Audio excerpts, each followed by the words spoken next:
whenever you charge up a spin dash, the longer you hold it for, the farther you go, right? This is determined by a variable in the game called sword speed, which is displayed on the left here.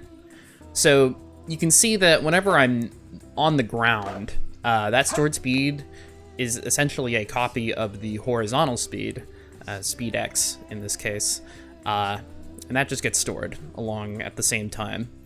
But whenever you actually start a spin dash, it saves whatever your current horizontal speed is and then starts incrementing it by 0.4 about every frame.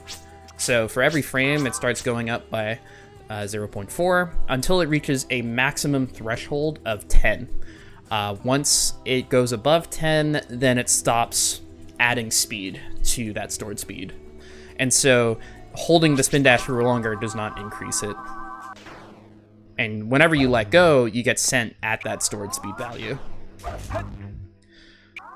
So what this ultimately means is that whenever you're chaining a spin dash, you want to hold it, in most cases, for as long, like until the stored speed is maximized, which is usually just like a handful of frames.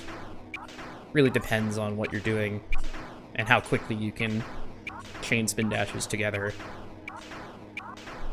Another interesting thing to note that might be useful to you is the idea of storing your current speed. Since it just stores, since whenever you go into your spin dash, it just starts going from whatever your horizontal speed is, just as a byproduct of the stored speed replicating the horizontal speed. If you start charging a spin dash and then hit a speed pad and then enter the animation directly after hitting a speed pad, you store whatever your current horizontal speed is. So that allows you to have more than 10 speed stored spin dashes, which do take you quite farther. So oftentimes you'll see people holding the B button or charging a spin dash, and then having it such that the spin dash actually starts the animation for charging right after hitting a speed pad to store as much speed as possible. And that allows you to have spin dashes that go quite far.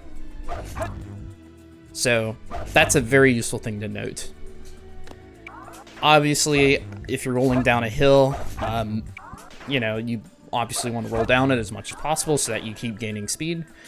But in most cases, it is kind of situation dependent, but in most cases, you want to spin dash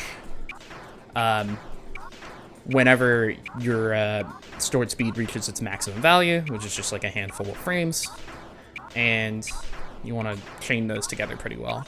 And then you also want to take advantage of stored speed in like speed pad, you're, you know, doing spin dashes directly out of like speed pads and whatnot. So I think that will be valuable to you.